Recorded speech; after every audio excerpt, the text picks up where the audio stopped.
제7장 시간과 글수의 성격입니다. 이 부분에 대해서 일단 개괄적으로 제가 말씀드리겠습니다. 개괄적으로.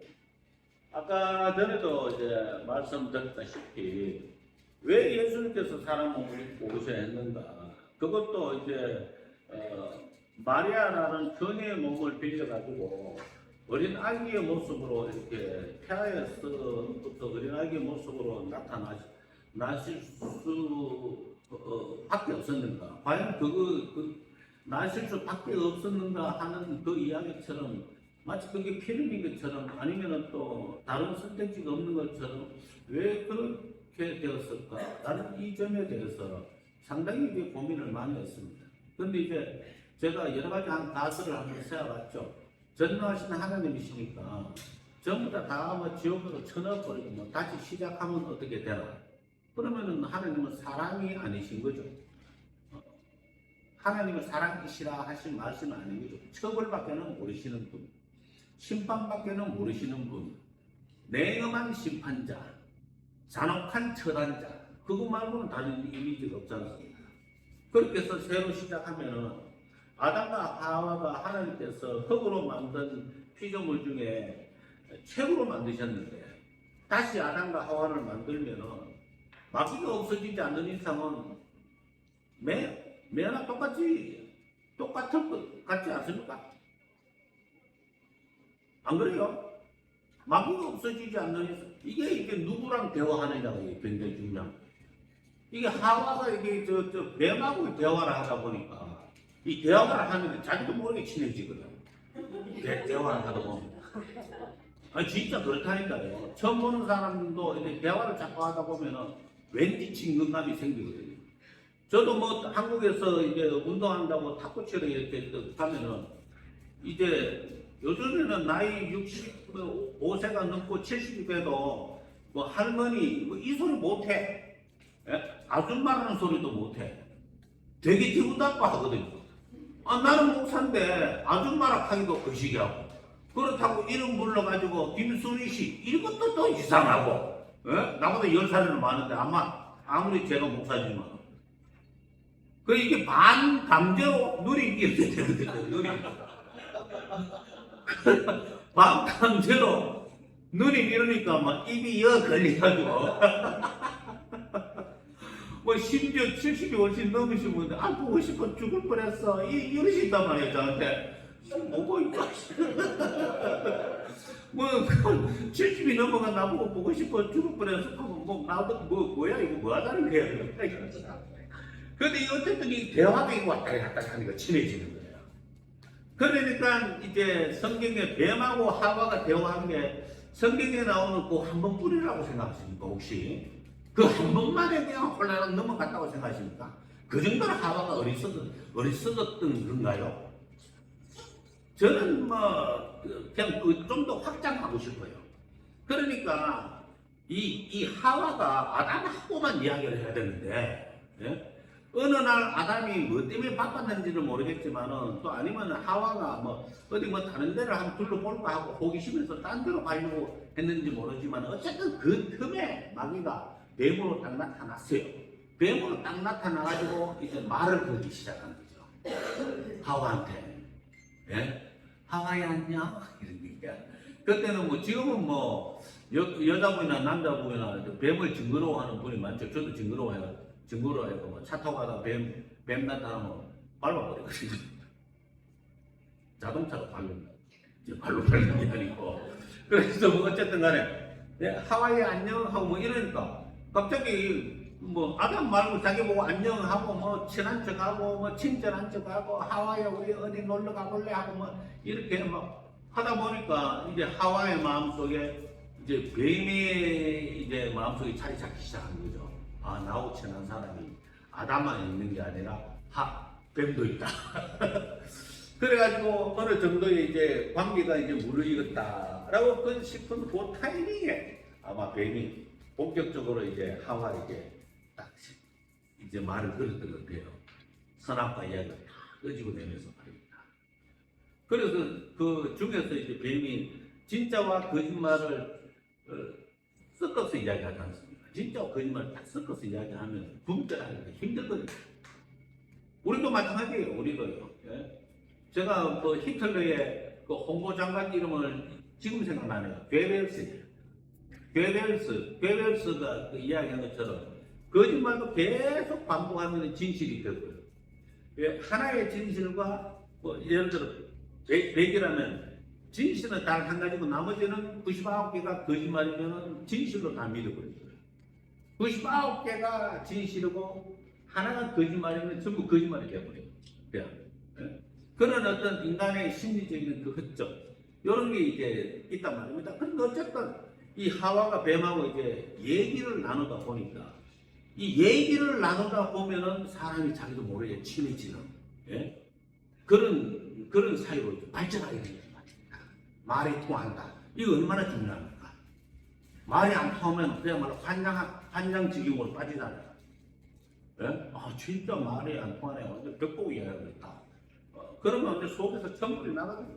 이야기하기도 싫고 만나기도 싫고 뭐 이렇게 되는 거지 않습니까? 예? 그러니까 이제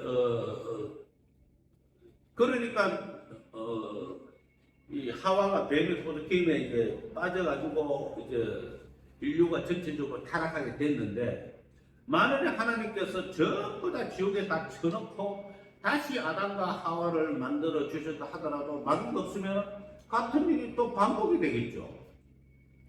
그렇지 않겠습니까? 같은 일이 반복이 된단 말입니다.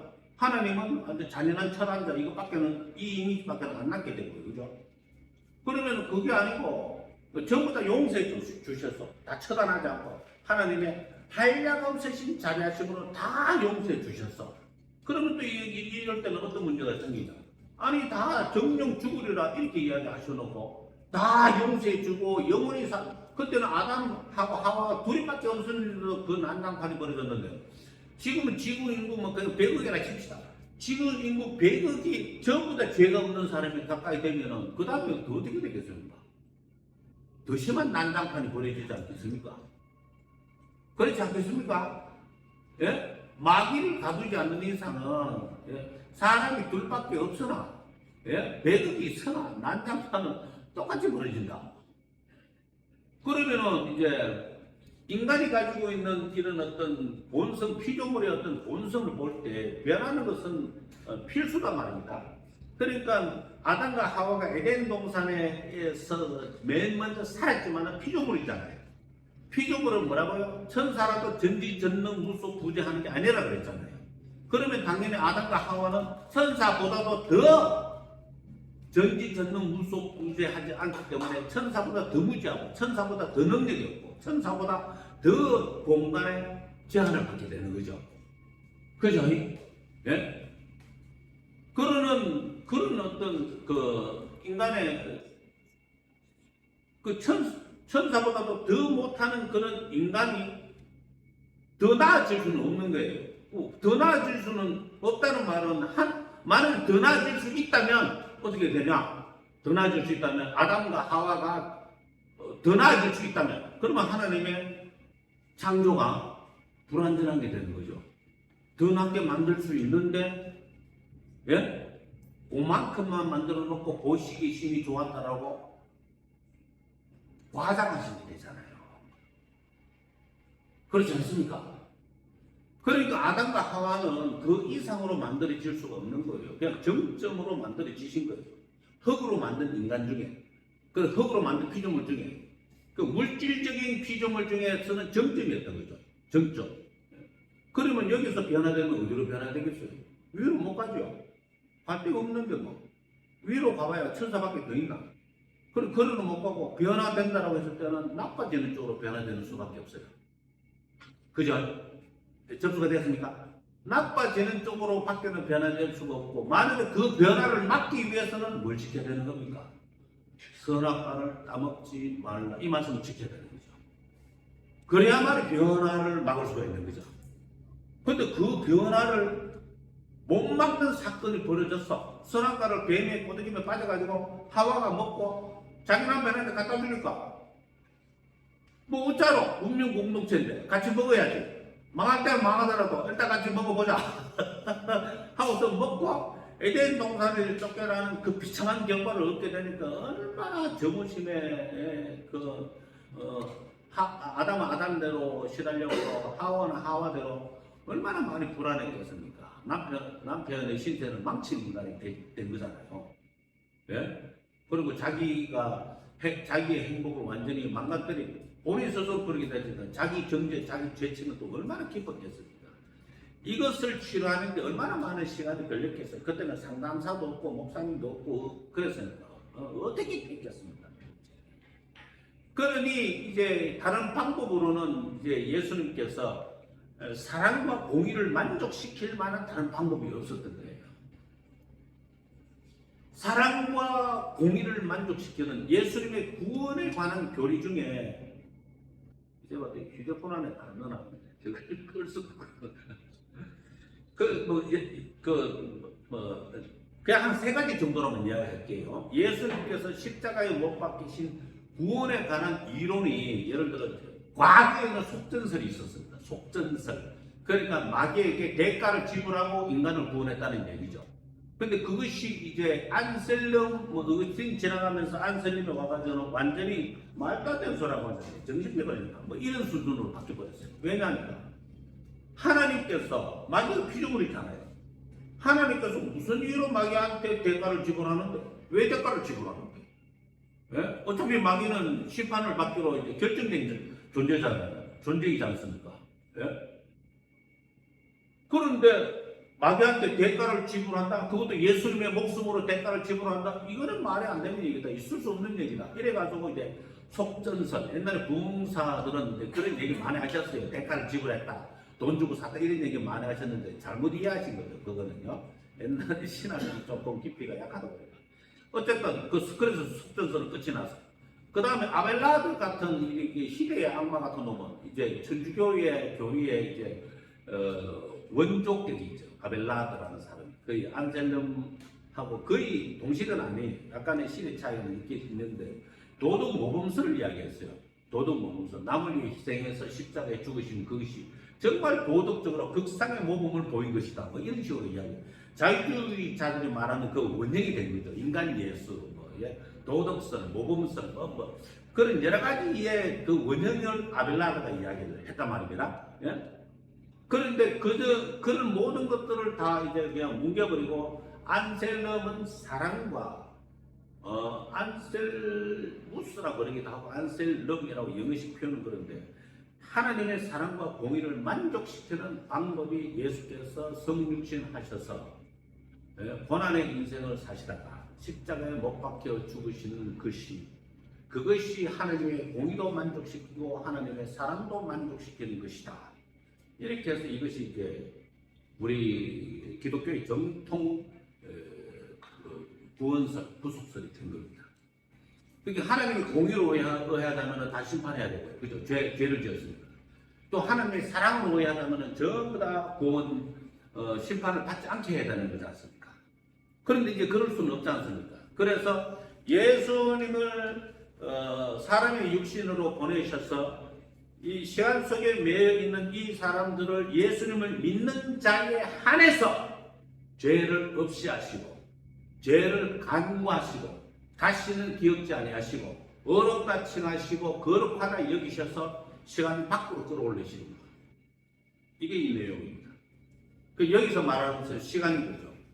사람이 아무리 왜 우리 옛날에 가수 펠슨 부를 때 옛날에 찬양 기억나시죠? 돈으로도 못 가요 하나님 나라 맘 착해도 못 가요 하나님 나라 또 뭐 있어요? 잘생겨도 못 가요 하나님 나라 그다음 또 뭐죠? 힘이 있어도 못 다르게 요새 식으로 바꿉시다. UFC 선수라도 못 가요 하나님 나라 박사라도 못 가요 하나님 나라 뭐 때문에? 시간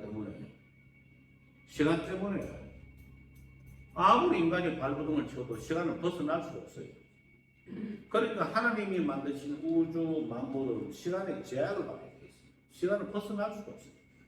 근데 시간 밖에 계신 분이 하나님이시잖아요. 영원한 분에 계신 분이 시간 속으로 들어오는 방법은 사람이 되십니다. 시간 속으로 들어오셔서 자기를 믿고 따르는 자들을 시간 밖으로 데리고 가시는 것, 이게 구원입니다. 그래서 시간과 그리스도의 성육이라고 이렇게 이야기합니다. 그러니까 다시 정리하겠습니다. 영원하신 분이 시간 속으로 들어와서 시간 안에서 고통받고 있는 자기를 믿는 자에 한해서 데리고 시간 밖으로 영원한 세계로 데리고 가시는 것, 이게 구원이다. 그런 관점으로 해석을 하는 겁니다. 그런 관점으로. 저는 이제 이 글을 이제 유심히 읽다가 이제 제가 가지고 있는 왜 사람 몸으로 입고 오셨을까? 라는 그 부분에 대해서 이제 해석을 하게 됐죠. 이해가 되기 시작합니다. 그리고 사실 이 신의 도성에서 보면은 이런 이야기가 나옵니다. 하나님께서 그의 어떤 전능한 힘, 원이, 능력을 앞세우지 않고 그냥 힘과 권위와 능력을 앞세워 가지고 마귀를 박살을 내고 안 믿는 사람을 박살을 내고 그만이 됐습니다. 그러니까 하나님께서는 권능을 먼저 앞세우신 것이 아니고 그분의 자비로우심을 먼저 앞세웠다. 이렇게 이야기합니다. 그분의 자비와 긍휼과 사랑이 먼저 가고 그 다음에 하나님의 권능이 뒤따라왔다. 이렇게. 그래서 죽음에서 성육신 하셔서 사람들을 구원할 그런 자리를 만드신 것은 사랑이고 그 다음에는요 권능으로 부활하신 것이고 그 다음에는요 심판으로 갚아주시는 거죠. 그런 이야기가 신의 도성에 그렇게 나와 있습니다. 자, 제7장 시간과 그리스도의 성육 보겠습니다. 우리는 앞장에서 어찌니 시간은 우리 영혼의 팽창이라고 결론 내린 것을 보았다. 또한 우리는 그 영혼의 팽창이나 동시에 우리의 영혼이 기대하는 것으로부터 직관을 통해 기억하는 것으로 흘러 지나가는 것을 체험하는 혼에 흩어진 마음의 분열도 의미하는 것임을 알게 되었다. 따라서 인간 존재를 시간 안에 방치해두면 그는 많은 것으로 분산되고 분열되어 자신의 안정과 통일성을 상실하게 된다는 것도 알게 되었다. 이와 같이 어틴에게서 시간의 문제는 결국 인간의 실존 문제가 된다. 이 장에서 논하고자 하는 문제는 인간이 어떻게 분산되고 안정되지 못한 인간의 실존을 극복할 수 있을까? 어떻게 하여 인간이 흩어지고 허물어져 가는 시간 속에서 구원함을 받아 자신의 안정과 통일을 이루어갈 수 있을까 하는 것이다. 그것은 곧 시간과 영혼과의 관계의 문제이기도 하다. 왜냐하면 시간 영혼에서 오는 인간의 실존 문제는 아무리 우리가 시간을 과거나 미래로 무한히 연장한다고 할지라도 해결될 수 있는 것이 아니기 때문이다. 시간의 문제는 시간으로 해결할 수 있는 것이 아니라 무한한 시간이라고 할지라도 시간의 문제를 근본적으로 해결할 수 없는 이유는 무한한 시간 그 자체가 시간성의 문제의 연장이요 반복일 따름이다. 그러니까 무한히 시간이 반복된다고 해도 뭐 다음 생에 다 칩시다. 다음 생에 다음 생에 다시 태어난다 치면은 역시 또 고통스러운 인간의 삶을 또 사는 겁니다. 그죠? 예? 근데 뭐 전생 이야기 할 때는 전부 다 어떻게 다 뭐 귀족집에서 다 태어났대요. 예? 전생이 전부 다 왕자 공주밖에 없어. 전생에 거지는 하나도 없어요. 희한하죠? 나의 전생은 거지였다. 이렇게 말하는 사람 없어. 나의 전생은 왕자였다. 공주였다. 이렇게 말을 해요. 그래서 어쨌든 이렇게 시간이 무한히 원을 그리면서 무한히 반복된다고 하는 것은 시간성의 문제의 연장이 반복일 뿐이지 시간의 문제를 해결할 수 있는 것이 전혀 아니다. 예. 그러므로 어거스틴은 고대 헬라인들이 주장한 무한한 세계라는 개념을 받아들이지 않았습니다. 자, 첫 번째 단락 밑에서 넷째 줄 오직 시간이 영혼에 매개될 때만 인간은 이 세상에서도 상대적인 안정을 얻을 수 있고 다가오는 미래의 세계에서는 완전한 행복과 안식을 얻을 수 있다는 것이다. 그러니까 시간이 영혼에 매개될 때, 그러니까 우리가 예수님을 믿게 될 때, 예수님이 내 안에 들어오게 될 때 상대적인 안정을 얻을 수 있다. 이런 얘기죠. 우리가 예수님을 믿고 느끼는 행복은 역시 상대적인 그림자거든요. 완전한 행복은 아니에요. 예? 우리가 예수님 믿지만은 뭐 행복할 때도 있다가 행복하지 않을 때도 있다가 어떤 때는 불행할 때가 더 많다고 느껴질 때도 있다가 뭐 그런 거잖아요. 예? 예수님을 믿으나 안 믿으나 잠깐 행복, 더 긴 불행, 뭐 이런 거. 예? 그래서 이제 미래의 세계는 완전한 행복과 안식. 이거는 이제 우리가 죽고 난 뒤에 이제 변치 않는 시간이 없으니까 영원한 행복과 안식이 그때서야 이제 우리에게 주어진다. 이렇게 이야기를 하는 것입니다. 그러면 어거스틴에게서 시간과 영혼의 관계의 내용은 어떤 것일까? 그 관계의 원인은 이미 무로부터의 창조라는 사상에 전제론적으로 기재되어 있다고 볼 수 있다. 제3자에서는 이미 지적한 바와 같이 하나님의 태초에 천지를 창조하신 과정은 먼저 무형의 진료를 절대음으로부터 창조하시고 그 다음에 무형의 진료를 말씀을 통하여 자기로 홀로 일정한 형상을 부여하신 것이다. 이라하여 무형의 물질은 일정한 형상을 받아 형성되어 우리가 보는 이 세계가 되는 것이다. 이렇게 말씀을 통해 세계를 형성하지 하나님은 또다시 그 말씀의 성육 그리스도의 오심을 통해 시간 안에서 분산되고 불안정한 인간을 부르신 것이다. 대초의 존재의 형상을 부여해 주시는 부르심은 인간의 하나님의 창조주 행위이시며 시간과 역사 안으로 흩어지고 불안정한 피조물을 또다시 부르시어 영원으로 돌아오도록 하시는 행위는 하나님의 구속의 행위 혹은 하나님의 재창조의 행위다 라고 이렇게 얘기합니다. 이러한 하나님의 창조와 구속의 행위는 그에게 어떤 필요가 있어서 하시는 것이 아니라 사랑의 동기, 뭐 달리 할 말이 없습니다. 왜 그러시는가? 싹 없애버리시기 아니죠. 그러면은 이제 무자비한 심판자 이것밖에 안 남으니까 사랑의 동기에서 창조와 구속의 행위가 일어났다. 창조도 사랑의 동기에서, 구속도 사랑의 동기에서 이렇게 이야기를 하는 것이죠. 그러므로 하나님의 창조와 구속의 행위는 마르시온이 주장한 것처럼 각각 다른 두 신의 역사가 아니라 이 초대교 이단입니다. 한 분이신 하나님의 사랑의 두 표현, 즉 양면인 것이다. 원래 우리를 만드신 분이 우리를 다시 만드시고 우리를 창조하신 분이 우리를 재창조하신 것이다. 이렇듯 말씀의 성령을 통한 하나님의 구속 행위를 이해하기 위해서는 창조와 구속 사이 어떤 사건을 전제하지 않으면 안 되는 건데 그것이 바로 인간의 타락입니다. 그러니까 이제 창조와 구속 사이에 일어난 사건이 타락이다. 이 타락으로 인해서 원죄를 얻게 된 것을 가볍게 여기시는 겁니다. 내가 아무리 예수님을 믿고 뜨겁게 회심을 했어도 죽는 날까지 죄를 안 짓고 살 수는 없습니다. 게다가 우리는 죄에 대한 습관이 많습니다. 죄는 우리한테 익숙하고 선은 우리한테 익숙하지 않습니다. 그래서 선을 향하려면 굉장한 하나님의 은총과 도우심이 필요하고 죄는 그냥 막 지으면 됩니다. 그죠? 마음 내키는 대로 하면은 죄 잘 짓습니다. 얼마나 잘 갈렸는지. 죄 짓는 거는 뭐 이렇게 심각한 고민도 필요 없어요. 이파삼파냐 그러면 끝나죠.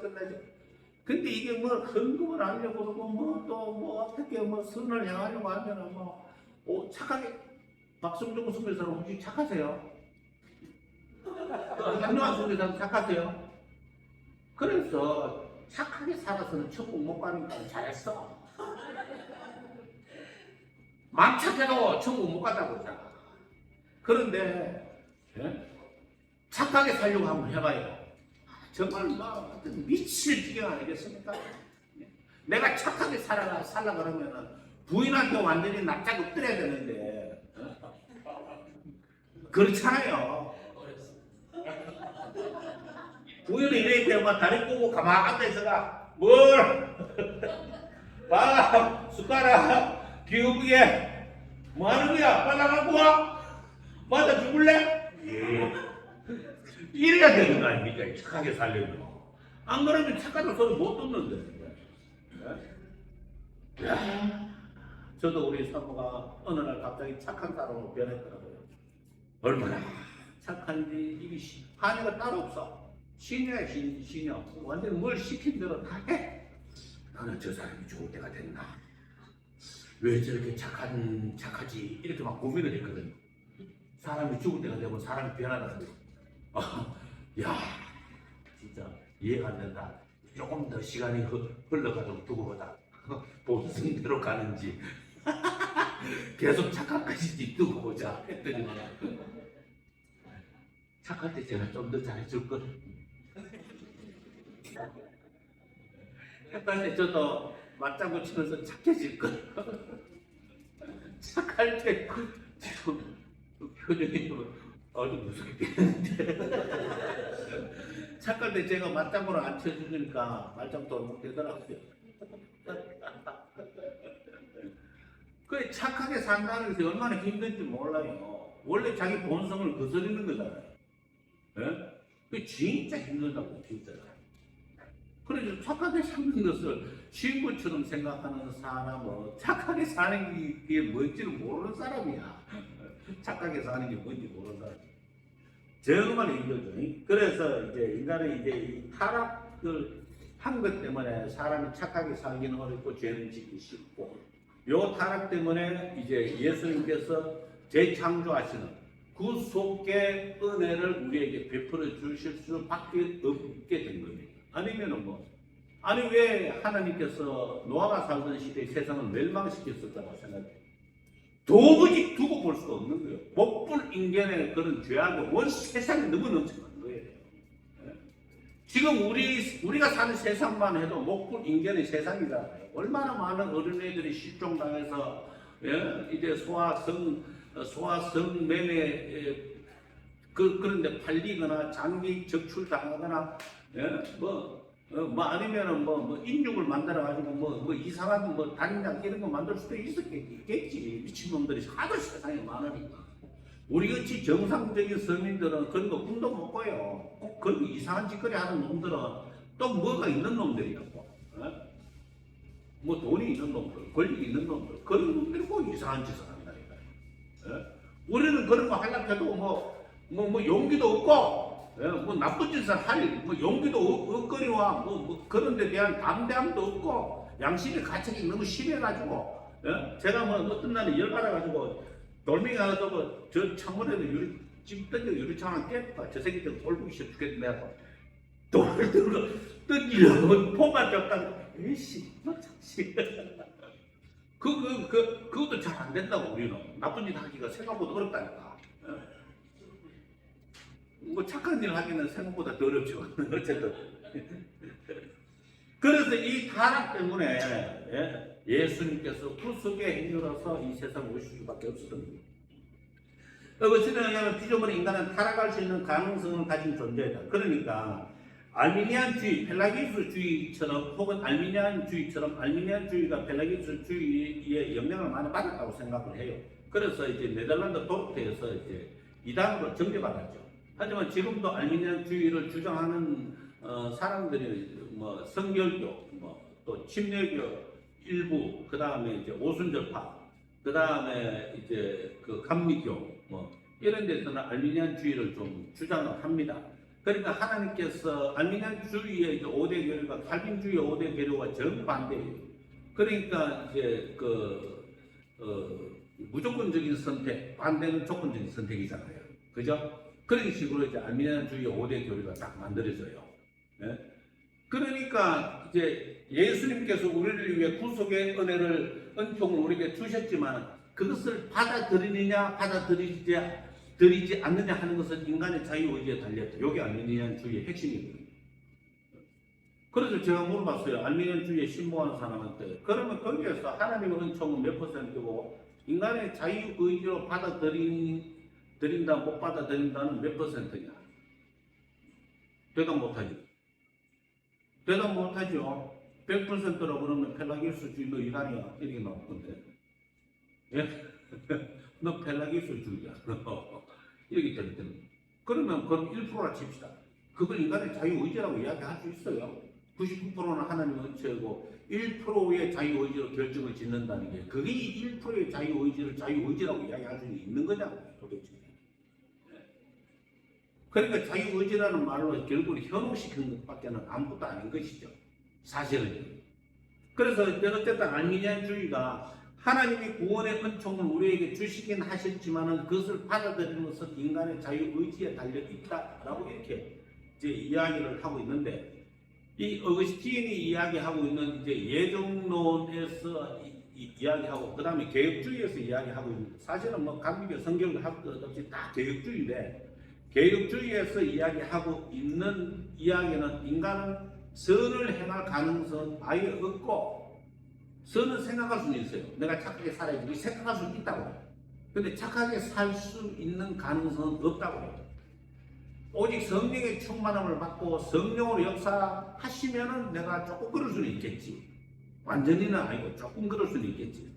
그런데 이제 그러지 않은 그런 상태에서는 죄를 지을 수 있는 가능성 그거밖에 안 남아있다. 타락할 수 있는 가능성밖에 안 남아있다. 신자가 아니라면 나빠지면 나빠졌지 좋아지지는 않는다 이런 얘기가 되는 거죠. 그런 얘기가 되는 겁니다. 그래서 이제 타락할 수 있는 가능성만 가진 존재이다 이렇게 이야기합니다. 왜냐하면 인간은 무로부터 창조함을 받았으므로 항상 무로 교환하려는 경향성을 가지고 있기 때문에 이 말은 하나님이 인간을 자신과 똑같은 완전한 존재로 창조하시지 않고 무의 심년에 대면에 있는 존재로 창조하셨다는 의미입니다. 이와 같은 타락의 가능성, 동명성을 인간 존재의 양상이 시간의 정의를 보아도 마찬가지입니다. 창조된 대로의 시간은 타락할 수 있는 경향성을 가진 시간, 즉 항상 무로 돌아가려는 경향성을 가진 시간입니다. 그러나 실제적으로 우리가 체험하고 있는 역사적인 시간은 영혼의 팽창으로서 흩어진 시간, 쪼개 떨어진 시간, 타락할 시간인 것입니다. 그것은 단순히 지나가는 시간이라기보다는 비존재를 집중하고 있는 시간, 영원한 존재자로부터 떨어져서 비존재로 향해 있는 인간 존재의 양상이기도 하다. 물론 어거스틴은 창조된 대로의 시간을 타락한 시간, 오락한 시간으로 보지 않는다.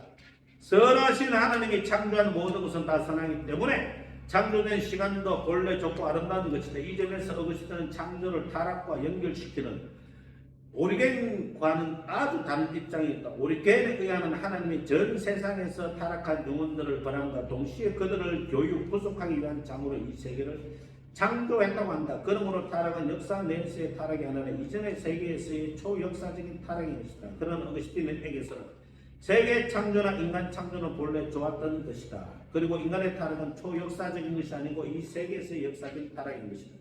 이래서 이제 오리겐이 교부이면서 이단수를 썼습니다. 오리겐이 천재였거든요. 자기 제자 8명이나 10명이 불러놨어요. 딱 불러 한차 놓고 동시에 한 사람한테 정치, 한 사람한테 경제, 사회, 문화, 역사 이런 철학, 이런 각가지 이야기를 동시에 너 받아 적어. 정치 이야기 할 거야? 받아 적어. 그 다음에 너 경제 이야기 할 거야? 받아 적어. 그 정도로 천재였거든요. 그런데 이 신학은 이 머리가 천재인가 하고는 상관이 없어. 칸트도 머리가 천재지만은 바보 같은 소리를 했잖아요. 예? 철학에 진리가 있고 신학에는 진리가 없다. 그런 바보 멍청한 소리가 어디 있습니까? 예? 철학에는 진리가 없고 신학에 진리가 있다. 이렇게 말을 해요. 아니면 신학이라고 말하기 싫으면 성경의 진리가 있다. 이렇게 말을 해야지. 이 성경을 안 읽어보니까 그런 헛소리를 하는 겁니다. 모르면 헛소리하게 돼 있죠. 모르는 게 장애예요. 그런데 어쨌든 그렇습니다. 이 오르겐이 이제 말하자면 전 세계, 이거는 지금 윤회를 이야기하는 거잖아요. 이게 꼭 윤회를 이야기하는 거잖아요. 지금 내가 내 영혼이 이전 세상에서 살았는데 그때 죄를 지었다 이거예요. 그때 죄를 지었는데 그 영혼을 벌하기 위해서, 교육시키기 위해서 교도소를 만들었는데 그게 내 몸에 하는 거예요. 그래서 전 세상에 살고 있던 내 영혼이 지금 만드신 하나님의 이 감옥에 들어와가지고 교육을 받는다 이거예요. 벌 받고 있다 이거죠. 그럼 나는 뭔데? 그럼 내 몸뚱이는 뭐 벌 받는 감옥이다 이 말이지. 그러면 오리겐에 의하면 벌 받는 감옥이란 그러니 이게 이제 다른 교부들을 봤을 때는 말도 안 되는 소리를 한다 이렇게 되는 거예요. 말도 안 되는 소리를 한다. 그러면 지금 살고 있는 전 세상이 뭐 어떤 세상인지 모르잖아요. 어떤 세상이라고 단정적으로 규명할 수 없는 노래 있잖아요. 그게 언제적 세상인데? 전 세상이 어느 세상을 이야기하는 거야? 그러면 내가 태어나기 전 세상이야? 전 세상이야? 그 전 세상이 어느 시절의 전 세상을 이야기하는 것이냐? 그 다음에 지금 나 살고 있는, 지금 내가 그러면 전 세상에서 타락한 영혼이 내 속에 들어왔다. 그러면은 나라는 이 사람의 어떤 정체성은 뭐냐? 그냥 단순한 감옥이냐? 아니면은 내 영혼은 하고 내 육신하고는 완전히 별개의 것이냐? 뭐 이런 여러 가지 문제에 부딪힐 수 있지 않습니까? 그리고 이거는 뭐 답도 없고 답도 없는 얘기로 그냥 막 떠들어 댄 얘기밖에는 아무것도 아니게 되는 것이죠. 그런데 이게 참 유튜브에 제가 유튜브를 잘 못 보게 하는 게 그 유튜브에서 이제 이야기하시는 분들 중에 뭔가를 잘못 알고 이야기하시는 분들이 의외로 많습니다. 많이 틀립니다. 틀린 소리를 되게 많이 합니다. 그 중에서 이 쓸데없이 은혜 받으시면 안 돼요. 은혜가 정의가 아니에요. 맞죠? 은혜가 정의가 아니라니까. 제가 말씀드렸잖아요. 정명석이가 강릉에 있는 현대호텔에 와가지고 할렐루야 하니까 아멘 해가지고 다 끌려들어갔다고. 그러니까 늙은 것 전도하지 말고 못생긴 것 전도하지 말고 가난한 것 전도하지 말고 어린애 전도하지 말라니까 아멘 할렐루야. 예? 그 쓸데없이 은혜 받으면은 꼭 그 꼴을 나는 거예요. 예? 아무 때나 아멘하고 그런 꼴이 나는 거죠. 그게 뭐 이게 뭐 저 사람 침례교회라고 혹시 아시죠?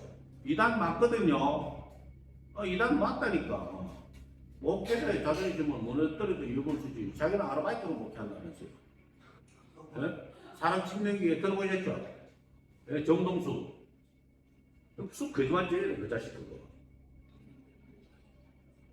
제가 이제 정동수가 졸업했던 그 신학교를 이렇게 구글링을 해보니까 미국에 있는 이제 교파들에서도 이단으로 이제 이단으로 정죄받은 그런 신학교에서 3년을 신학교를 다 했더라고요. 그래놓고 이제 말씀 보존학회 이성호하고 정동수하고 친구거든요. 그 둘이서 이제 한글판 킹 제임스 번역을 했단 말입니다. 두 명이서. 그래서 이것만이 진짜 성경이고 개혁개정은 마귀의 성경이다. 뭐 그렇게 말하는 이유는 알겠어요. 개혁개정이 번역이 엉망진창인 게 많거든요. 정말 성경을 찢어버리고 싶을 정도로 번역을 엉터리로 하는데 되게 많아요. 정말. 교파들끼리 나는 뭐 교파 교단들끼리 나는 뭐 걔가 성경 번역을 했으니까 그 꼬라지가 나올 수밖에 없는 거예요. 성경 출판에 막대한 이권이 걸려 있으니까 나눠먹게 한 거예요. 교파 교단끼리. 예? 그 나눠먹게가 번역을 하니까 이 번역이 보통 이제 세심하게 해야 되는 게 아니잖아요. 그러니 번역이 엉망진창이니까 뭐 정동수가 마귀 성경이다 이렇게 이야기하는 거 이해는 하겠어. 이해는 하겠지만은 그리고 그것 때문에 이제 이단으로 몰린 그런 것도 이해는 하겠어요. 이해는 다 하겠는데. 제가 왜 거짓말쟁이라 이야기하냐면, 아니, 신학 공부를 3년 해가지고, 이제 우리 정통교회에 있는 이제 우리 목사님들이, 너희 영어판 킹 제임스 그거 번역한 거잖아. 영어판 킹 제임스는 영국에서 번역한 거잖아요. 예? 킹 제임스가 명령을 해가지고, 예? 100명이 넘은 어쨌든 그 학자들하고 뭐 다 모여가지고 번역을 한 거란 말이에요. 꽤나 정확한 번역이라고 이야기했죠. 하죠. 너 영어 번역한 거잖아. 이렇게 이야기하니까 정동수가 하는 말이 아니다. 원어를 번역했다고. 이렇게 또 말을 싹 바꿔버리대요. 아니 뭐 히브리어는 한 번 보면 다 아는 천재야? 헬라어는 한 번만 보면 다 아는 천재냐고요. 예? 헬라어가 어려워가지고 중세기 사람들은 헬라어를 그냥 사장시켜버리고 라틴어만 가지고 있었잖아요. 헬라어를 배우기 어려워가지고. 근데 정동수는 한번 보니까 헬라가 막 눈에 싹 들어와가지고 막 번역을 다 할 정도야. 그 원어를 번역했다고 그렇게 뒤집 씌우고 그리고는 이제 유튜브를 통해서 11조는 내 필요 없습니다. 그런 소리를 하고 있습니까? 거기에 쓸데없이 은혜를 받은 사람이 킹 제임스 한글판 번역에 미치더라고요. 도로 나보고 일하려고. 참. 그래서 쓸데없이 이제 은혜를 이제 받으니까 오리겐이 이 이론을 이야기를 하더라고요. 이 정동수가 이야기했는지 모르겠지만 멀쩡한 목사님이 오리겐이 이 이론을 가지고 와 그대로 이야기하더라고요. 지중지로 하는 얘기냐.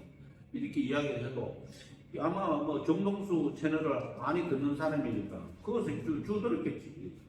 이 정동수는 이제 극단적인 근본주의자는 극우파들입니다. 극우파 무슨 뜻인지 아시겠죠? 100% 극우파입니다. 100% 극우파. 그래서 이제 뭐 나라와 민족을 위해서 뭐 좋은 소리 하니까 좋은 놈으로 보이는 것 같지. 그거하고는 신앙적인 거하고는 다른 거잖아요. 네?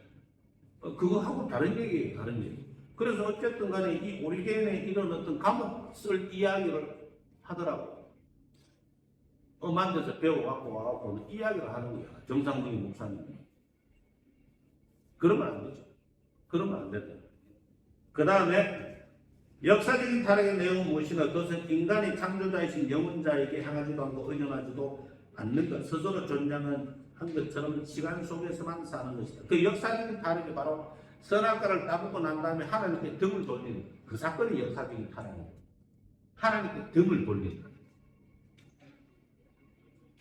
그때 인간은 하나님을 떠나서 깊은 타락의 10년, 죽음의 밑바닥, 그리고 삶의 분열에 빠지게 되는 것입니다. 다른 말로 표현하면 타락할 수 있는 시간은 이제 타락한 시간으로 전락되었다는 것이다. 타락할 수 있는 시간은 이제 타락한 시간으로 바뀌어버립니다. 그래서 오래 살수록 죄가 더 많습니다. 맞죠? 네? 오래 살수록 죄가 더 많은 사람. 이제 제가 캄보디아에 23년 전인가 22년 전 왔을 때 소름 끼쳤어요. 사실은 솔직하게. 그 오니까 이제 교회에 이제 목사님, 선교사님 말고 선교사님이 이제 지도하시는 성도들 중에 젊은 애들도 많지만 나이 드신 분도 있더라고요. 50이 넘고 60이 넘고 이런 사람. 곰곰이 생각했더니만 이 50이 넘고 60, 적어도 60이 넘은 사람은 아무리 생각해도 학살자 같거든. 학살자. 크메르 루즈 정권 하에서 국민의 3분의 2이 죽었잖아요. 그때 이제 폴포트가 그 동원했던 애들이 나이 든 사람이 아니고 10대들 동원했거든. 10대들. 그 사람이 나이 들면은 50대, 60대 이쯤 됐겠죠? 그죠?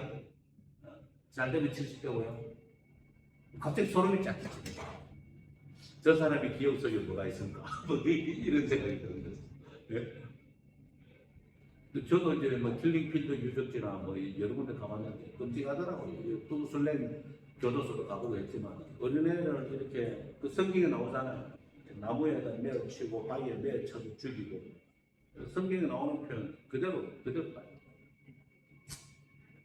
자, 그래서 이제 그것의 특성이 바로 팽창 흩어진 분산이다. 그러나 이러한 실존 상호는 창조함을 받은 대로의 원래적인 것이 아니다. 그러면 이 타락의 동기는 무엇일까? 그에 의하면 타락은 인간이 영원한 하나님을 버리고 자기 자신을 지나치게 축히 올리는 교만에 근거하고 있다. 이 교만으로 인해서 인간은 자기가 마땅히 사랑할 분을 사랑하지 않고 자신과 세계를 지나치게 사랑하게 된 것이다. 그래서 가장 근본적인 죄악은 교만이라고 합니다. 이 교만에서 파생돼서 자만이 등장합니다. 자만한 사람은 반드시 태만 게으르게 되어 있습니다. 더 이상 공부하지 않는다. 마음이 교만하면 배우를 하지 않습니다. 자만하게 되죠. 자만하게 되면 태만해서 게을러집니다. 그래서 아무 짓도 안 하고 놀기만 하고 그럽니다. 예. 그래서 교만, 자만, 태만이 삼만이라고 해서 인간의 근본적인 죄악이라고 이렇게 이야기합니다. 이와 같은 인간의 타락의 결과를 얻어쓰는 여러 가지로 지속했다. 주요합니까? 첫째, 무지. 모든 우리가 그것으로부터 흘러나오는 마음의 어둠이요. 93페이지입니다. 그래서 이제 모든 우리가 무지에서 흘러나온다고. 사실 우리 인간이 굉장히 똑똑한 것이지만은 사실 이런 책도 이해를 못할 만큼 이해가 잘 안 될 만큼 무지한 겁니다. 무엇이 거짓말인지 무엇이 참말인지 분별을 잘 못하잖아요. 뒤섞어서 이렇게 유튜브에도 그 채널이 좌파 채널이라도 우파 채널 상관없이 진짜 거짓말 많이 하거든요. 정말 거짓말 많이 해요. 모든 채널들이 거짓말을 막 녹아 텄어. 전부 다 이게 돈벌이기 같다니까. 돈 때문에 거짓말을 얼마나 많이 하는지 몰라. 근데 그것을 분별할 수 있겠냐고요. 그러니까 제가 러시아 우크라이나 전쟁과 관련된 채널을 보다가 웃기더라고요. 왜 웃기냐면 작년부터 태세 전환해가지고 우크라이나 상황에 대해서 좀 정직하게 보도를 하기 시작하더라고요. 그전에는 바이든 눈치 봐가지고 거짓말을 일삼더니면 약간씩 이제 우크라이나가 이제 멸망해 간다, 우크라이나가 조각이 난다, 이런 식으로 막 보도를 하던데 최근에 본 이제 또 유튜브 채널에 그 양반 이름이 뭐고 보니까 이제 러시아가 푸틴이 항복 직전에 이르렀다. 또 그렇게 보도를 하더래. 이거 완전히 상반된 보도로가 어떤 채널에서는 우크라이나가 멸망한다. 어떤 채널에서는 푸틴이 항복하기 직전에 이렇게 보도가 돼 있어. 그 어느 게 진짜야 그럼? 어떻게 같은 사건을 두고 이렇게 완전히 정반대의 보도가 나올 수가 있는 거예요? 그 말이 안 되는 웃기는 얘기잖아. 누군가는 거짓말하는 거잖아. 그렇지 않습니까? 말하면 푸틴이 뭐 그렇게 뭐 이렇게 항복하기 일보 직전이면 모스크바가 함락돼야 되는 거 아닙니까? 예? 뭐 함락은 뭐 우크라이나 땅만 함락되지 뭐 언제 뭐 러시아 땅 한 뼘이라도 함락된 적이 있냐고. 예? 그런 보도는 본 적이 없잖아요. 러시아 땅으로 미사일이 날아갔다는 얘기는 들은 적이 있어도. 그러니까 우리의 지성이라는 것이 뭔가를 분별하기조차도 벅차다. 그렇기 때문에 타락의 결과는 무지에 있다. 타락의 결과가 인간의 결과는 무지. 알지 못하는 것에 그 결과를 얻게 돼. 그 다음 둘째는 선을 택할 능력을 상실한 악한 의지. 착하게 살 수 있다고 얘기해요. 자꾸 알미니언주의의 영향을 받은 사람들이 제 주변에 침례교하고 감리교하고 여러 분들이 있으니까 그렇다 하더라도 또 목회를 오래 한 사람은 또 알미니언주의 안 따라가 희한하죠 그것도요. 네? 감리교 목사님이든 침례교 목사님이든 목회를 오래 한 사람은 알미니언주의를 안 따라가요. 켈빈주의를 따라가 또 희한하게. 그런데 이 젊은 목사님일수록 안 그래. 알미니언주의를 따라가죠. 따라가가지고 인간의 자유의지로 선을 향한 능력을 가지고 있다고 그렇게 이야기해요. 그래서 제가 한참 동안 참고 또 참다가 그러면 인간의 자유의지로 선을 향한 능력이 있다고 그 목사님이 그래 판단하면 내일 다음 주부터 좀 일찍 오세요. 일찍. 맨날 그 30분씩 늦게 오지 말고 일찍 오라고 제발 일찍. 그것도 못하면서 무슨 선을 착한 뭘 할 수 있다는 거야 지금. 아니 그렇지 않습니까? 그것도 못하면서 뭘 한다는 거야. 뭐 장소를 한두 번 들었나? 지금까지 한 100번은 들었겠다. 빨리 오라고. 아니 시간이 예를 들어서 9시 반부터 시작한다고 그랬으면은 하도 못하면 뭐 1, 20분 늦는 거는 감안해 줄 수 있지. 그 좀 차가 막힐 수도 있고 뭐 강릉이 차가 막힐 수도 없지만 그렇지 않습니까? 그 4, 50분씩 늦게 오는 건 뭔데? 그건 도대체 뭐 때문에 늦게 오는데? 그것도 매주마다. 그러면 또 변명이 많아요. 뭐 가서 뭐 족구를 해야 하고 그 다음에 샤워하고 그 다음에 약을 바르고 그러다 보니 늦었다고. 족구하지가 하러 가지 마라. 수업이 있는 날은 족구하러 가지 말고 그냥 시간 지켜라. 죽어도 안 들어요. 근데 무슨 자유의지로 뭐 착하게 사는 얘기들 해. 도대체. 예? 그렇지 않습니까? 아니 뭐 하지도 못할 얘기를 이렇게 하면서 할 수 있는 것처럼 자기 기만을 하면 안 될 거예요. 자, 그 다음입니다. 자, 타락한 인간의 하나님의 조명 없이 진리에 도달할 수 있다든가 혹은 하나님의 도움 없이도 참다운 선을 택할 수 있다는 것은 불가능하다. 이것이 펠라기우스와의 논쟁에 있을 때 죄를 짓지 않을 수 없는 죄인이라는 표현을 쓰이게 된다. 그러니까 이 표현을 보고 이제 펠라기우스가 홀라당 뒤집어졌죠. 펠라기우스가 이제 수도원에서 살아는 수도사였습니다. 그들이 자기가 뭐 죄질 일이 뭐가 크게 있었겠습니까? 수도원 규칙만 지키면 되니까요.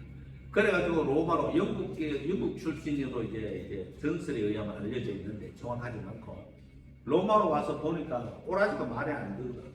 그래가지고 이제 노방 설교를 한 거예요. 이게 설교를 하고 설교를 누군가가 들으면 이게 문제가 생기는 거예요. 뭐든지 아무 소리나 들으면 안 되는데 그 소리를 듣다 보니까 전부 다 펠라기우스에 빠져가지고 펠라기우스 팬덤이 생긴다는 거예요. 펠라기우스 이렇게 된 거죠. 그러니까 기세 등등 해가지고 계속 펠라기우스 자기의 사상을 널리 퍼뜨리다 보니까 변호사면 일종 말하자면 지식층이 이제 그거 알려들기 시작한 거예요.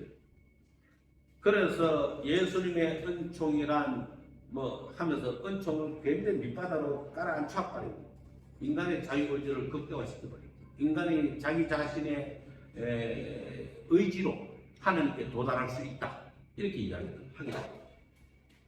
그렇지만은 이제 어거스틴은 그렇지 않습니다. 자, 그래서 이와 같은 인간을 치료할 수 있는 길이 있다면 그 도움의 길은 인간 자체에서 나오는 것이 아니라 인간 밖에서 와야만 한다. 인간은 이제 하나님께로 올라갈 수 있는 상승의 능력을 잊어버리고 다만 밑으로 떨어지는 하강으로의 자유와 능력만을 행사할 필연에 사로잡혀 있다. 따라서 인간은 자기 자신을 개선하지 못하고 자신을 더 나쁘게 만들 뿐이다.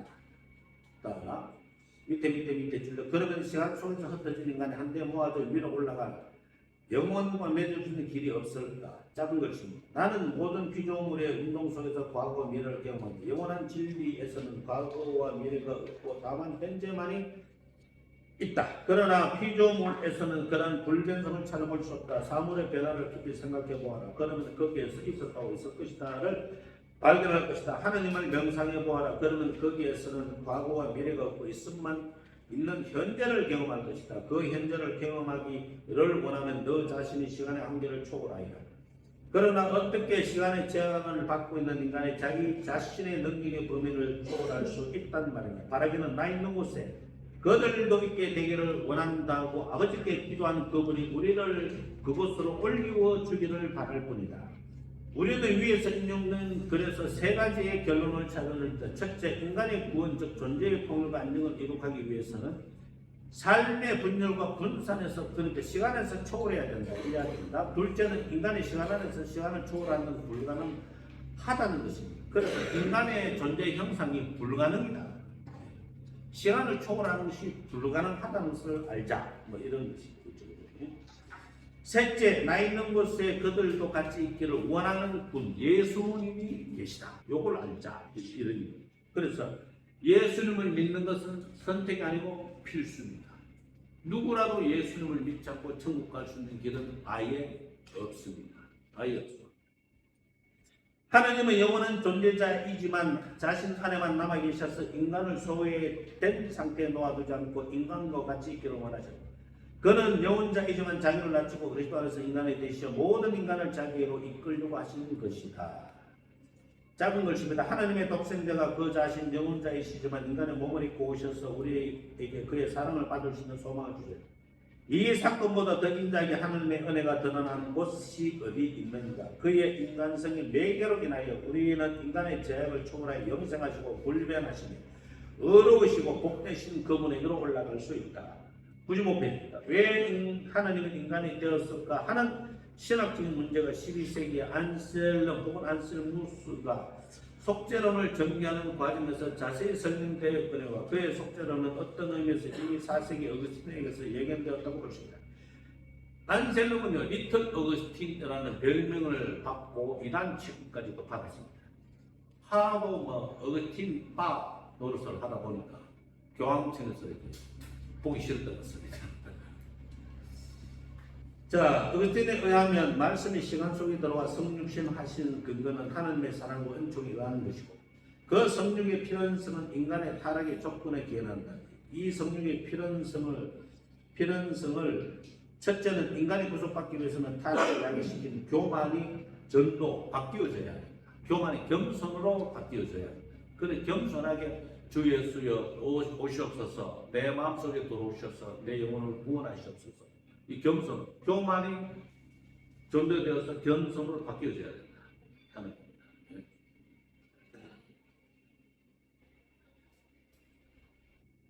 둘째는 인간이 타락으로 인하여 시간의 세계로 전락돼 시간에 적응되고 고착되었기 때문에 어떤 시간적인 것을 통해서만이 겸손을 배우고 그의 마음이 중화함을 받아 영혼자에게로 나간다. 그러므로 어거스틴에 의하면 영혼자가 시간 속으로 들어와서 시간적인 사건에 대한 성육신 사건이야말로 인간 구원에 절대적으로 필요합니다. 그래서 영원하신 분이 시간 속으로 들어와서 시간 안에서 고통받고 있는 사람을 영원한 세계로 끌어올려 갈 때 구원이 완성이 된다. 그렇게 이야기하고 있는 것이죠. 자, 그 다음에 이제 말씀이 육신이 대신 예수 그리스도는 교만한 자를 낮추고 사랑을 목도하다 순종한 자들을 자신께로 끌어올리심으로써 하나님과 인간, 영과 시간, 일정으로 많은 것으로 쪼개 떨어진 혼을 중개하는 중보자가 되시고 길이 되신 것이다. 그래서 중보자는 예수님밖에 없습니다. 카톨릭에서 말하는 마리아는 중보자가 아닙니다. 걔네들이 지어낸 겁니다. 그냥. 마리아가 어떻게 중보자가 됐습니까? 어떻게 중보자가 될 수 있습니까? 마리아가 죄를 우리 죄를 짊어지고 갈 수도 없거니와 자기가 죄 때문에 죽은 거잖아요. 죄의 삭은 사망이라고 그랬잖아요. 그리고 예수님은 죽으신 게 아니고 부활하신 거잖아요.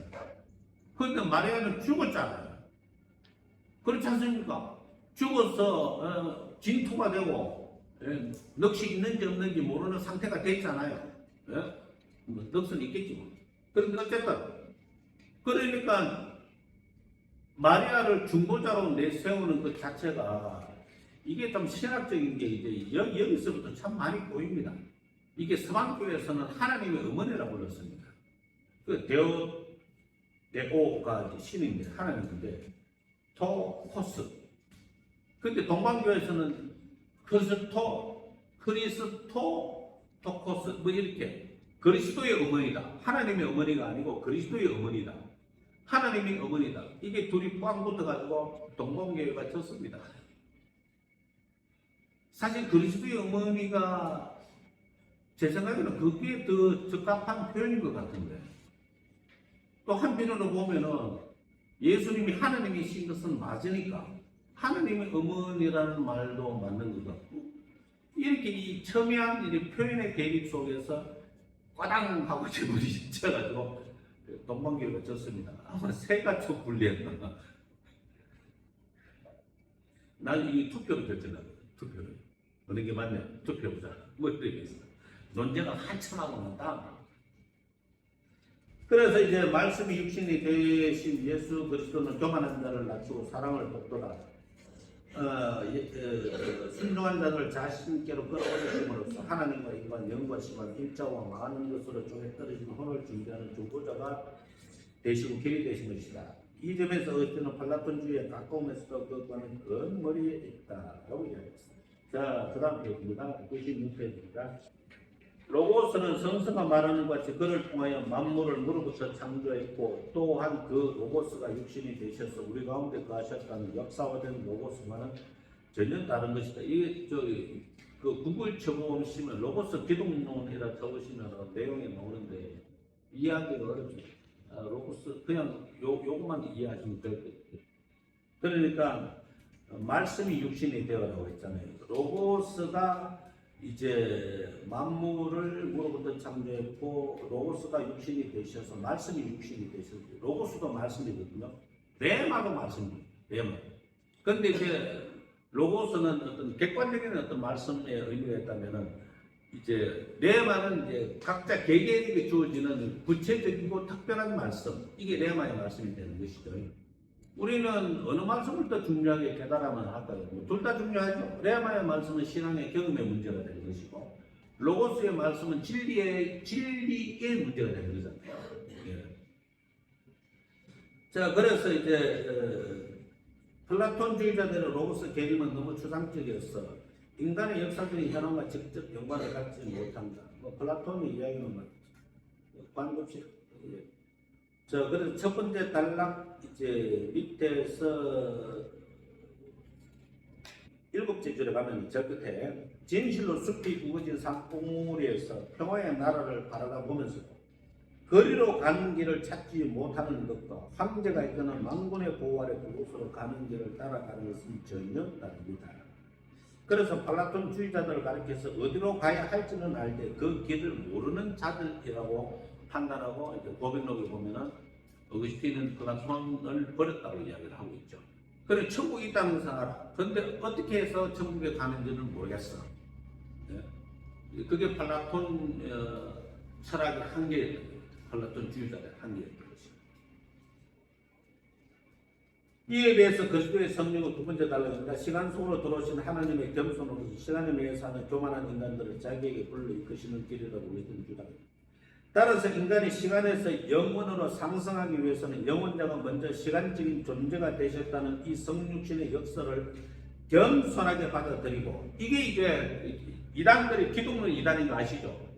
이단들이 거의 대부분이 기독론 이단이에요. 아니면 종말론 이단이든지. 종말론 이단도 기독론 이단이 섞여 있어요.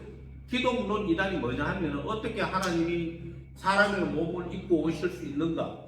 예수님은 하나님이 아니시고 단지 선지자에 불과한, 이게 기독론 이단입니다. 기독론 이단들이 주장하는 거예요. 예수님은 하나님이 아니시다. 요게 이제 기독론 이단입니다. 이걸 신천지도 그래 이야기하고 안상홍 정인회도 그렇게 이야기를 하죠. 안상홍은 내가 하나님이다. 내 나이는 1조 5천억 살이다. 이렇게 이야기하는 거 보니까 시간에 대해서 전혀 개념이 없는 사람 맞죠? 예? 하나님 자기 보고 하나님이라 그러놓고 1조 5천억 살은 또 뭐야? 그럼 시간의 지배를 받고 있는 하나님이잖아. 안상홍이 어떻게 죽었는지 저 기독교 신문에 보도된 적이 있는데 어떻게 죽었는지 혹시 읽어보신 분 계세요? 어떻게 죽었는지 맞추면 이제 상대를 맞춰봐요. 어떻게 죽었을까요? 네? 그럼 내가 좀 더 구체적으로 질문을 드릴게요. 뭘 먹다 죽었을까? 뭘 먹다 죽었어요? 또 박승종 선교사. 예? 배? 아니 뭘 먹다 죽었냐고.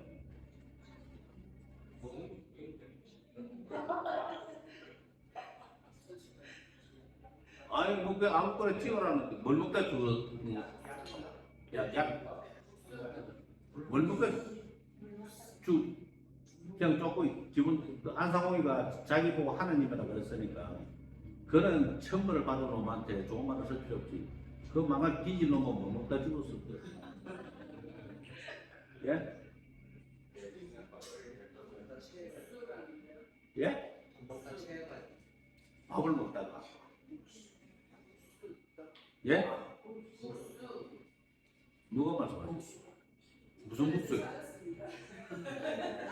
아 진짜! 아 진짜! 큰일이겠어 큰일. 잔치국수 먹다 죽었어요. 하나님이 잔치국수 먹다 죽었는데 잔치국수 먹다가 잔치국수가 비도를 막아가지고 숨 막혀 죽었어요. 아이고 하나님이 참 무능력하기도 하시라. 어떻게 잔치국수 먹다가 죽나 세상에. 저도 잔치국수 엄청 좋아하는데 아니 그거 보고 컨닝하시고 대답하시면 어떡해. 참네. 아무튼 자 오늘 밥 두 그릇 드세요. 그래서 이제 로고스 이제 기독론은 이제 로고스가 이제 만물을 창조하셨고 육신이 되셨다. 이제 그렇게 로고스가 말씀이잖아요, 그죠? 그렇게만 이해하시면 될 것 같습니다. 자, 그래서 두 번째 단락에 겸손의 받아들이라 이렇게 얘기했습니다. 자, 그러므로 나는 당신을 전인다 알맞는 힘을 얻고자 그 길을 찾아보아서 찾지 못하였습니다. 그러나 하나님과 인간의 정보자이신 97페이지입니다. 인간 예수 그리스도를 받들어 모실 때 비로소 그 길을 찾았습니다. 그는 만물을 계시사 영원히 찬양받으실 만한 하나님이십니다. 그는 나를 불러 나는 길이요 진리요 생명이라고 말씀하시고 내가 약해서 받아 먹을 수 없는 하늘의 양식을 우리 인간의 육체와 섞어 주셨습니다. 이게 기가 막힌 표현입니다.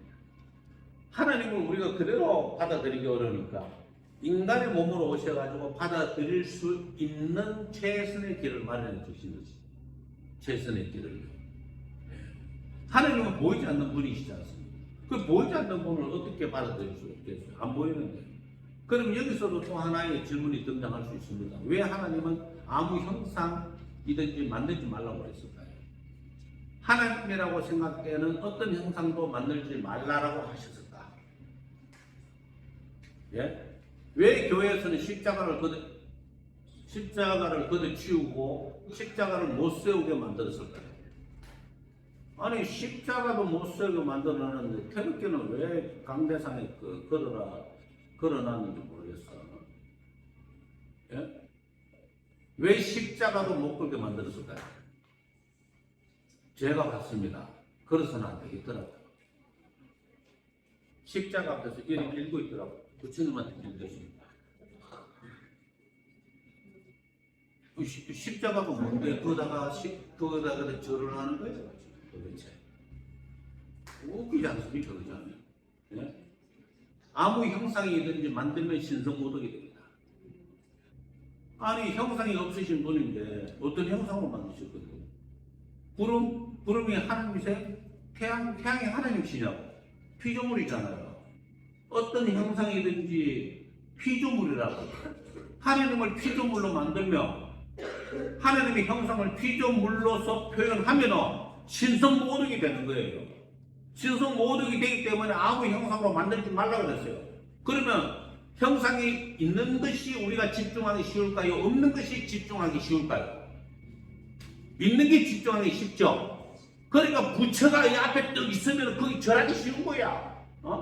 부처가 떡 있으면은 뭐 비로자나불이든 석가모니불이든 비로자나불이 불교에서는 대빵이고 대빵 부처가 비로자나불 창조주 부처라 그러죠.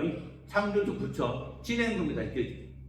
걔네들도 진행기를 잘해요. 비로자나불 석가모니불은 그 밑에.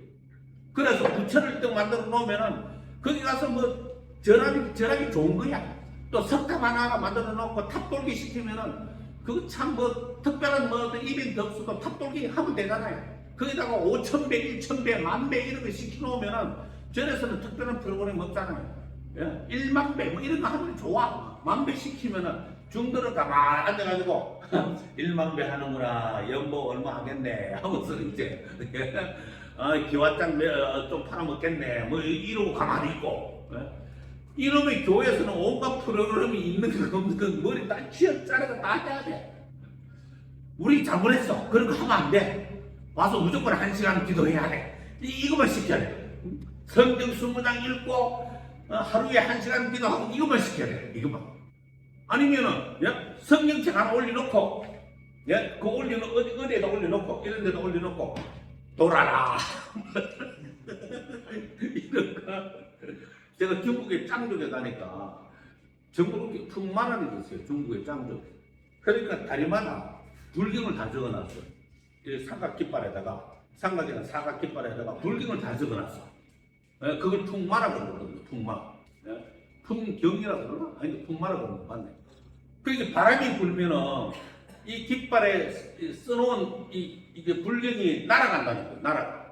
날아가가지고 그 신자들한테 전부 다 그 불경이 내려앉는다는 거예요. 참 단순해서 너무 좋겠다, 야. 불경이도 필요도 없고 바람을 불어도 되잖아. 바람을 불면. 우리는 너무 복잡해. 너무 복잡하지 않습니까? 차장난도 있어야 되고, 춤도 춰야 되고, 하는 게 너무 많아. 그런데 무조건 성경 읽어. 아니면 눈 감고 30분 예수님에 대해서 묵상, 이런 거 하면 딱 좋을 텐데. 이런 프로그램 누가 만들어낸지 모르겠지만 프로그램을 만들어내야 된다는 압박감에 시달려가지고 프로그램을 만들어내면 무조건 돈 들어요. 맞죠? 무조건 돈 들어요. 돈을 거두는 게 아니고 돈 든다니까. 불교 중들이 머리가 더 좋은 것 같아. 1,000배, 5,000배, 10,000배 시켜놓고 돈 받아간다. 고생은 보살이 하고 돈은 중이 가져가고 얼마나 좋아요. 동상 하나 세워놓고 절하라 그래놓고 요즘엔 절에서도 그냥 시주도 안 되고 그냥 가면 중이 잡습니다. 보살님 시주도 내고 가서 1,000원짜리 내면 욕합니다. 지금 장난하십니까? 부처님이 1,000원짜리를 부처님한테 1,000원짜리를 내고 그러십니까? 이렇게 욕합니다. 자, 그렇습니다. 자, 그래서 이제 그것은 이제 다시 자는 말씀이 육신이 되신 것이니 만물을 창조하신 당신의 지혜가 가난한 우리를 먹이시려고 우유가 되신 것입니다. 이것도 얼마나 좋은 표현이에요. 가난한 우리를 먹이시려고 우유가 되셨다. 우리가 충분히 먹을 수 있는 우유가 되셨다는 거죠. 예? 우리가 충분히 먹을 수 있는 이런 예수님을 믿지 못하는 사람이 20억 기독교 인구 중에 가톨릭도 들어가 있으니까 가톨릭이 한 5억쯤 들어가 있죠. 싹 빼보면 15억 중에 2단도 들어가 있거든요. 이런 거 싹 빼버리고 이러면 얼마 안 남죠. 그리고 나머지는 100억 인구 중에 90억 가까운 사람들이 다 나머지 10억도 첨부까지는 모르겠지만 어쨌든 90억 가까운 사람들이 우유도 못 먹는 거예요. 우유가 대신 주님을 받아들이지를 못하는 우유도 못 먹는 사람 그들이 지성. 자, 그 다음입니다. 그러나 나는 아직도 겸손하지 않아서 겸손하신 나의 주님 예수를 붙들 수가 없었고 그의 연약하게 되심이 우리에게 무엇을 가르치려고 하는지를 알지도 못하였습니다. 이렇듯 역사적인 성육신의 사건을 굳게 그리고 겸손하게 받아들이는 것을 어거스틴은 믿음이라고 했습니다. 믿음이란 다른 게 아니고 가장 최초로 이제 어떤 분이 이야기하시더라고요. 어젠가 아젠가 제가 말씀대로 사는 것 하나 이야기해 보라라고 이야기하니까 예수님을 믿는 것. 그 맞죠? 말씀대로 사는 거. 아니, 다른 말씀은 말씀대로 안 살아도 돼. 못 살기도 하고. 그런데 예수님을 믿는 것만큼은 말씀대로 살아야죠. 말씀대로 예수님을 믿어라, 주 예수를 믿어라 그랬으는 건 그건 무조건 오케이 하고 받아들여야 돼요. 머뭇거리면 안 돼요. 그거는 생각도 할 필요 없어. 무조건 믿습니다. 이 말씀을 믿습니다 하면 되는 거잖아요. 그렇지 않습니까? 그러니까 교회 가서 설교하실 때 여러분 주 예수를 믿으십시오. 무조건 아멘해. 무조건 아멘해. 주 예수를 믿으라면 무조건 아멘하세요. 그냥 원래 교육은 세뇌 교육입니다. 세뇌 교육만큼 좋은 교육이 없습니다. 뭔가를 현명하게 판단하게끔 교육시키려고 하지 말고요. 계속 귀에 닦지 않도록 했던 말도 하고 했던 말도 하고 했던 말도 하고 했던 말도 하고 했던 말도 하고 했던 말도 하고 했던 말도 하고 너는 죽어서 천국 가야 돼. 너는 죽어서 천국 가야 돼. 가난하게 살면서 지옥 가면 얼마나 비참하냐. 천국 가자. 천국 가자. 천국 가자. 막 귀에서 뜨고 자는데도 귀에서 천국 가자는 소리만 뱅뱅뱅 들리도록 그거 반복하셔야 됩니다. 저는 지지만 합니다. 저는 지시고 우리 애들 기도시킬 때 제가 저희 애들이 어릴 때 유치원 다닐 때부터 1시간씩 기도시켰거든요. 뭐라고 기도시키냐 하면 제 영혼을 구원해 주셔서 감사합니다. 그거밖에 안 시켰어요. 1시간 내도 그 기도만 반복해라. 그 기도. 내 영혼을 구원해 주셔서 감사합니다. 내 영혼을 구원해 주셔서 감사합니다. 나 혹시 좀 길다 싶으냐? 구원해 주옵소서. 구원해 주옵소서. 그냥 그렇게 기도해. 아주 단순하게, 심플하게. 그러면서 계속 반복되게, 끝없이 반복되게. 자, 그러나 이제 믿음은 어디까지나 잠정적인 것이다. 우리가 믿음의 단계를 벗어나 얼굴과 얼굴을 대하여 볼 수 있게 될 때 믿음은 진리의 관상으로. 시간은 영혼으로 대체되게 된다. 그러므로 어거스틴에 의해서 믿음은 어디까지나 시간적인 것과 관계되어 있고 관상은 영혼과 관계되어 있다고 말할 수 있다. 이것은 마치 플라톤에 있어서 업견의 감각적인 시간적인 현상에 관계되어 있고, 자, 저 밑에서 세워줍니다. 어거스틴에게서의 믿음은 시간적인 것과 관계되어 있지만 인간 구원에 있어서 절대적으로 필요한 것이다 라고 합니다. 믿음이 제일 먼저 시작점이고 출발점입니다. 왜냐하면 그리스도의 성육에 대한 역사적인 믿음이 인간을 겸손하게 하고 정화시켜 영혼을 관상하도록 준비시켜주기 때문입니다. 어거스틴에 의하면 역사라는 것은 영관집을 짓는 데 필요한 받침대와 같다. 영관집이 다 완성되었을 때는 그 받침대가 더 이상 필요하지 않아 뜯어버리게 마련이다 라고 이렇게 이야기했습니다. 이와 마찬가지로 예수 그리스도에 대한 역사적인 믿음도 어디까지나 잠정적인 것이지만은 반드시 필요한 것이다. 반드시 예수님을 믿어야 됩니다. 그래서 이제 우리 스스로에도 이제 혹시 뭐 그래 우리 한요한 선교사님은 내 영혼을 구원해 주셔서 감사합니다라고 기도한 적이 몇 년 전이에요? 요새도 하세요? 계속 해야죠. 아, 정말 훌륭하시네. 네? 몇 년 전에 하셨어요? 예? 비행기 탈 때마다. 야, 진짜 비행기 타는 게 무서운 것 같아요. 비행기 탈 때마다. 저도 사실 그랬어요. 자, 여기서 마치겠습니다.